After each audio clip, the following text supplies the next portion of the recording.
Hi, happy Friday, and welcome to Now, the fun show hosted by me, Curtis P. Now today we're kicking the entire show off talking about one topic that I know a lot of you are going to want me to talk about, so I thought I better fit it in here right at the beginning. Not really having to do with the world of news, but news in my own sense. On Monday, I posted my story, the coming out video for myself. Since this is the first time I've posted on this channel since that video, I thought I better tell you guys how everything is going. So far, the love and support coming out of everyone is absolutely amazing. From close friends, family, co-workers, everyone is sending super supportive messages.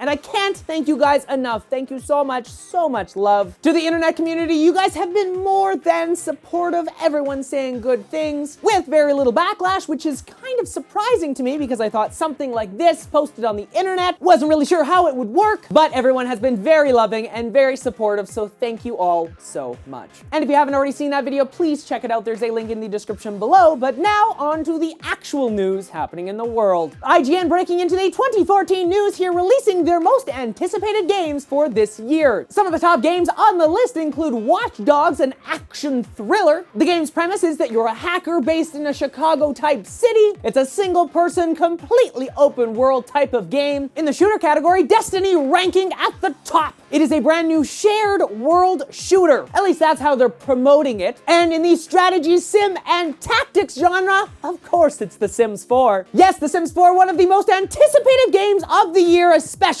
for myself, and I'm sure for many of you. The Sims 4 will be available in a standard version, limited edition, and a digital deluxe version, and will be making its way to the physical and virtual shelves in the latter part of this year. Though if you do not want to wait until the fall to buy the game, though you will still have to wait to get it, you can pre-order the game right now on their website. I'll link to the full top-rated list of all those video games in the description down below. If you're an owner of a vast amount of Bitcoins, A, you are now officially my best friend and we should hang out, and B, a brand new vault could be the kind of thing you're looking for. It's the very first of its kind, and it's going to be opening in London in the very near future. The Elliptic Vault is the first of its kind, using a deep cold storage offline system to store your Bitcoins. This will store the private encrypted keys that make Bitcoin its kind of thing. This makes it a lot safer than the online wallets that are currently being used, because the one thing with Bitcoin, if someone takes a Bitcoin or it's used in a transaction, you can never get that back. It is untraceable and unrecoverable. So if you have a large amount of Bitcoins, this is probably something you really want to look into. Again, the Bitcoins are stored on an offline server and they have multiple copies of them. And to ensure the utmost of security here, only a few of the top directors at this bank will have access to get to these servers. Moving into the world of quick news now, you'd be surprised by this, but $1 million worth of pizzas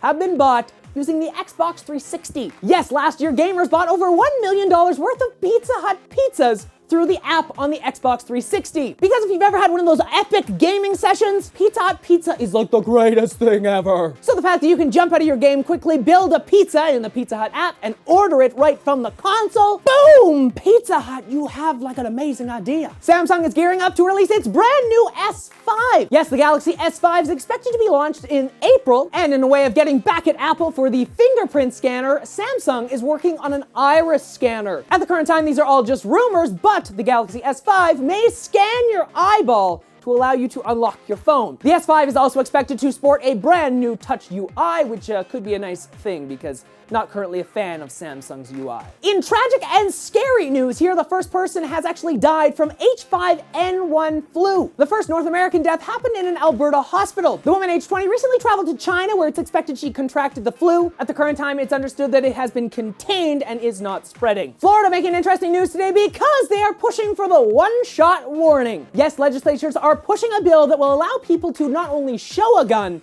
but fire off a warning sign. You know, because pulling out a gun isn't enough. You need to make sure that it's got some bullets in it. If this were to pass, a person would be able to pull out a gun, shoot a shot, and not be prosecuted as long as, of course, it doesn't kill anyone. A similar bill like this was pushed in last year, but did not pass. And last in the world of news, let's talk about Twitter and social media and the fact that, guess what?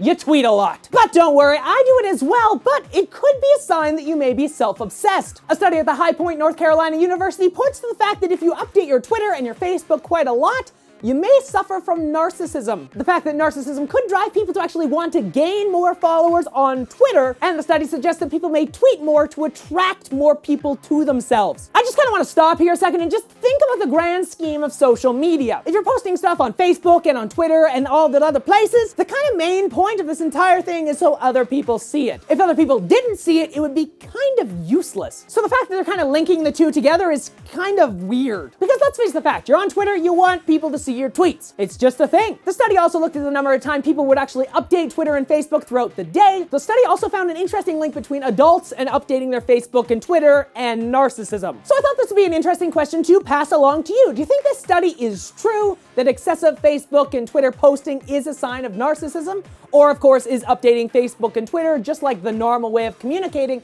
in the world in which mobile is kind of the way everything's going? You can let me know in the comment section down below. You can also let me know what you think on my Facebook page, Twitter account, or through Google+. Links to all that and the other topics I talked about in today's episode in the description down below. Check out all the links down there, tons of really cool stuff. Of course, if you enjoyed today's show, why not hit that like button, subscribe, and maybe even share the show with your friends. Until next time, I'm Curtis Parody, and that's what's happening now. And I'm gonna post this online. Hello, Vine. Does that make me narcissist? Probably.